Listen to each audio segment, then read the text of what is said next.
Breaking news చూస్తున్నాం. ఇటు YCP కీలక నిర్ణయం తీసుకున్నట్టు తెలుస్తుంది. ఇటు అసెంబ్లీకి రాబోతున్నాడు వైసీపీకి సంబంధించిన ఎమ్మెల్యేలు. అలాగే తొలి రోజు ఇటు గవర్నర్ ప్రసంగానికి హాజరు కానున్నారు వైసీపీ ఎమ్మెల్యేలు. అసెంబ్లీకి ఇటు మాజీ సీఎం జగన్ వస్తుండడంతో పొలిటికల్ హీట్ మొదలైంది. వరుసగా 60 రోజులు అసెంబ్లీ సమావేశాలకు రాకపోతే అనర్హత వేటు తప్పించుకునేందుకే ఇప్పుడు అసెంబ్లీకి వైసీపీ ఎమ్మెల్యేలు వస్తున్నారా? రేపటి నుంచి ఏపీ అసెంబ్లీ సమావేశాలు జరగనున్నాయి. మొదటి రోజు గవర్నర్ ప్రసంగం, అలాగే ఫిబ్రవరి 12వ తేదీన ఇటు గవర్నర్ ప్రసంగానికి ధన్యవాదాలు తెలిపే తీర్మానం, అలాగే ఫిబ్రవరి 14న బడ్జెట్ ప్రవేశపెట్టనున్నారు మంత్రి పయ్యావుల కేశవ్. 21 రోజుల పాటు జరగనున్న ఈ సమావేశాలు. మొత్తం మీద ఇటు వైసీపీకి సంబంధించిన నాయకులు, ఎమ్మెల్యేలు, గతంలో మనం చూసాం ఇటు స్పీకర్ అయ్యన్న పాత్రుడు, అలాగే డిప్యూటీ స్పీకర్ RRR, వీరిద్దరు కూడా వైసీపీ ఎమ్మెల్యేలు గనక ఇటు అసెంబ్లీకి 60 రోజులు రాకపోతే వాళ్ళపై వేటు పడే అవకాశం ఉంది అంటూ వార్న్ చేశారు. ఇటు ఎథిక్స్ కమిటీకి కూడా పంపించారు. మొత్తం మీద 60 రోజుల్లో ఒక్కరోజు అటెండ్ అయినా పర్లేదు అంటూ హింట్ ఇచ్చారు. సో ఇప్పుడు వైసీపీ ఎమ్మెల్యేలు డెసిషన్ తీసుకున్నారు. ఇటు వైఎస్ జగన్ లాస్ట్ ఇయర్ మనం చూస్తే కనుక ఫిబ్రవరి 24, 2025లో మాజీ సీఎం వైఎస్ జగన్ అసెంబ్లీ సమావేశాలు, బడ్జెట్కి సంబంధించిన సమావేశాలు అటెండ్ అయ్యి దాని తర్వాత అక్కడి నుంచి బయటికి వెళ్ళడం, మొత్తానికైతే టెక్నికల్ ఇష్యూ వల్ల బయటికి వెళ్ళామంటూ చెప్పుకొచ్చే ప్రయత్నం చేశారు. మరి ఈసారి కూడా అలానే జరగబోతుందా?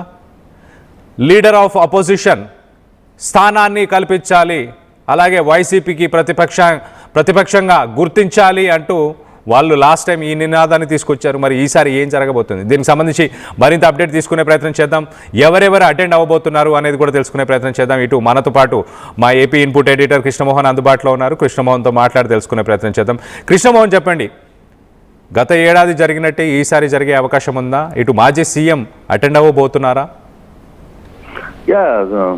కళ్యాణ్, ఓవరాల్ గా రేపు జరగబోతున్న అసెంబ్లీ బడ్జెట్ సమావేశాల్లో ప్రతిపక్ష పార్టీలో ఉన్న 11 సీట్లు ఉన్న వైసీపీ పార్టీ రేపు హాజరు కాబోతుంది. ఎందుకంటే రేపు మొదటి రోజున గవర్నర్ ప్రసంగం ఉంటుంది. గవర్నర్ బడ్జెట్ సమావేశాల్లో గవర్నర్ ప్రసంగం ఉంటుంది. గవర్నర్ ప్రసంగం 10 గంటలకి స్టార్ట్ అవుతుంది. కాబట్టి ఈ 11 మంది ఎమ్మెల్యేలు ఖచ్చితంగా, ఇంక్లూడింగ్ జగన్తో కలిపి ఖచ్చితంగా వాళ్ళు రేపు హాజరు కాబోతున్నారు ఒక సమాచారం అయితే వస్తుంది. కారణం కూడా ఏంటంటే టెక్నికల్ గా ఒక 60 రోజులు వరుసగా, అంటే డేస్ 60 డేస్ రాకపోతే దానికి సంబంధించిన కొంత ఇష్యూస్ ఉన్నాయనేది స్పీకర్ సంబంధించి స్పీకర్ కావచ్చు, లేకపోతే డిప్యూటీ స్పీకర్ కూడా గతంలో మాట్లాడిన పరిస్థితి ఉంది. రూల్ ఆఫ్ దీంట్లో కూడా, బుక్ లో కూడా అదే ఉంది. అందుకోసమనే వాళ్ళు రేపు హాజరవుతారు.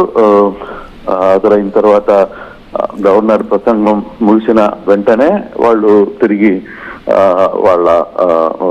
రాకపోవచ్చు అనేది కొంత సమాచారం అయితే ఉంటుంది. లాస్ట్ టైం కూడా జగన్ అండ్ ఎమ్మెల్యేలందరూ కూడా అక్కడికి వచ్చిన పరిస్థితి అయితే మనం చూసాం అసెంబ్లీ సమావేశాలకి. ఈసారి కూడా సేమ్ అదే ఎత్తు కూడా చేయాలి అనేది క్లియర్ గా అనిపిస్తుంది. ఆ దిశగానే వీళ్ళందరూ కూడా రేపు 10 గంటలకి, అంటే 9:30 లోపల ఎమ్మెల్యేలందరూ కూడా హాజరవుతారు.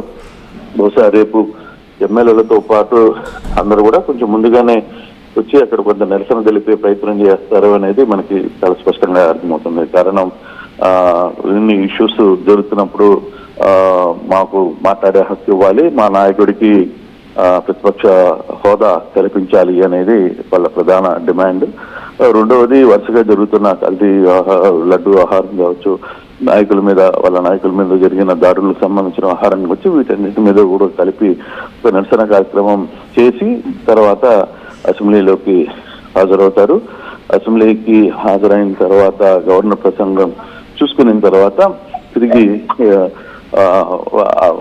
వైసీపీ ఎమ్మెల్యేలు తిరిగి వేటికి వెళ్ళిపోవచ్చు. కానీ ఎమ్మెల్సీలు మాత్రం యథావిధిగా, అంటే పోయినసారి కూడా అన్ని అసెంబ్లీ సమావేశాలకు హాజరయ్యారు. సో అసెంబ్లీ సమావేశాల్లో ఎమ్మెల్సీలు మాత్రం ఖచ్చితంగా హాజరవుతారు. వాళ్ళ వాణిని వినిపించే ప్రయత్నం చేస్తారు. ఎందుకంటే అక్కడ కొంత బలం ఉంది కాబట్టి ఎమ్మెల్సీలకు దాన్ని అక్కడ ఎమ్మెల్సీలకి వెళ్తారు. ఎమ్మెల్యేలు మాత్రం యాజ్ యూజువల్ షెడ్యూల్ గానే పోయినసారి ఏ విధంగా జరిగిందో అదేవిధంగా వచ్చి సంతకాలు చేసి వెళ్ళిపోతారన్న సమాచారం అయితే అందుతుంది కళ్యాణ్. ఒకవేళ సెషన్ కంటిన్యూ చేసే ఉద్దేశం వైసీపీకి సంబంధించిన ఎమ్మెల్యేలు కానీ జగన్ కానీ ఉంటే ఇటు అంబటి రాంబాబు అలాగే మిగతా నాయకుల మీద జరిగిన కేసులు కానీ వీటన్నిటి గురించి చర్చించే అవకాశం ఏమైనా ఉందా?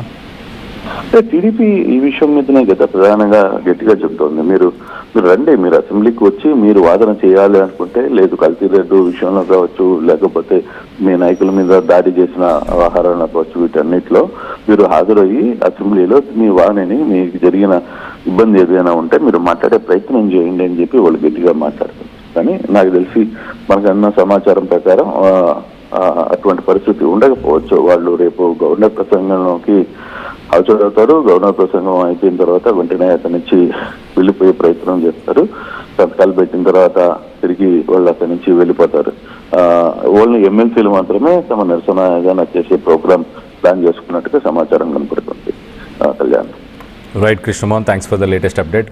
మొత్తం మీద ఇటు గవర్నర్ ఇటు రెండు హౌసెస్ని ఇటు రెండు సభలని కూడా ఆయన ఉద్దేశించి రేపు మాట్లాడబోతున్నారు. దాని తర్వాత ఇటు ఫిబ్రవరి 14న ఇటు బడ్జెట్ని ప్రవేశపెట్టనున్నారు ఇటు మంత్రి పయ్యావుల కేశవ్. 21 రోజుల పాటు ఇటు బడ్జెట్కి సంబంధించిన సమావేశాలు జరగనున్నాయి. సో మొత్తం మీద ఇటు వైసీపీ నేతలు మాత్రం డెసిషన్ తీసుకున్నట్టు తెలుస్తుంది. ఖచ్చితంగా ఈసారి సెషన్ అటెండ్ అయ్యి సంతకాలు పెట్టి లీడర్ ఆఫ్ అపోజిషన్ స్టేటస్ని ఇవ్వాలని డిమాండ్ చేసే అవకాశం ఉన్నట్టు తెలుస్తుంది. ఒకవేళ దానికి ఒప్పుకొని తరుణంలో ఇటు వాళ్ళు వాకౌట్ చేయబోతున్నారు. గతంలో మనం చూసాం ఇటు ఫిబ్రవరి 24, 2025లో కూడా ఇలానే జరిగింది. 2025లో కూడా ఇటు వైఎస్ జగన్కి మాజీ సీఎంకి లీడర్ ఆఫ్ అపోజిషన్ అలాగే వైఎస్ఆర్సీపీ పార్టీకి కూడా ప్రతిపక్ష హోదాని ఇవ్వాలంటూ వాళ్ళు డిమాండ్ చేయడం, దాని తర్వాత వాళ్ళు అక్కడి నుంచి వాకౌట్ చేయడం జరిగింది. సో మొత్తం మీద 60 రోజులు కనుక ఎమ్మెల్యేలు 60 రోజులు కనుక ఇటు కంటిన్యూస్గా కాన్సిక్యూటివ్గా వాళ్ళు కనుక అసెంబ్లీ సెషన్స్ అటెండ్ అవ్వకపోతే వాళ్ళపై అనర్హత వేటును వేసే అవకాశం ఉంది అంటూ ఇటు గతంలో స్పీకర్ అయ్యన్న పాత్రుడు అలాగే ఇటు డిప్యూటీ స్పీకర్ RRR వీళ్ళు చెప్పుకొచ్చారు. సో జీతాలు తీసుకుంటున్నారు కానీ అసెంబ్లీ సెషన్స్ అటెండ్ అవ్వట్లేదు అంటూ ఇటు స్పీకరు డిప్యూటీ స్పీకర్ చెప్పుకొచ్చే ప్రయత్నం చేశారు. సో దాన్ని ఆ అనర్హత వేటును తప్పించుకునే ప్రయత్నంలో మొత్తానికైతే ఇటు అసెంబ్లీ సెషన్స్ని అటెండ్ అవ్వబోతున్నట్టు తెలుస్తుంది.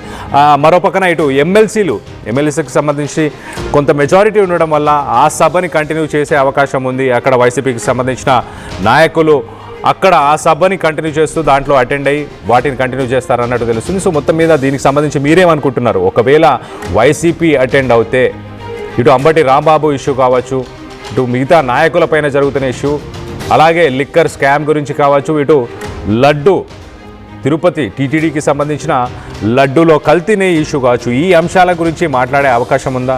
ఇటు టీడీపీకి సంబంధించిన నాయకులు మాత్రం రండి, మీకు ఎలాంటి ఇబ్బందులు ఉన్నాయో వాటన్నిటి గురించి కూడా మీరు చర్చించే అవకాశం ఇస్తాము, ఖచ్చితంగా మీరు వచ్చి మాట్లాడండి అంటూ ఇటు టీడీపీకి సంబంధించిన నాయకులు చెప్పుకొచ్చే ప్రయత్నం చేశారు. సో మొత్తం మీద కొంత ఉత్కంఠం అయితే నెలకొని ఉంది. అటెండ్ అయితే అవుతున్నారు వైసీపీకి సంబంధించిన ఎమ్మెల్యేలు అలాగే మాజీ సీఎం జగన్ అంటూ తెలుస్తుంది. మరి అంశాల గురించి చర్చించే ఆలోచన ఉందా లేదా? ఇది రేపే తెలిసే అవకాశం ఉంది. మొత్తం మీద 21 రోజుల పాటు బడ్జెట్కి సంబంధించిన సమావేశాలు జరగబోతున్నాయి. ఈ అంశానికి సంబంధించి మీరేమనుకుంటున్నారు? మీ అభిప్రాయాలను కింద కామెంట్ రూపంలో తెలియపరచండి.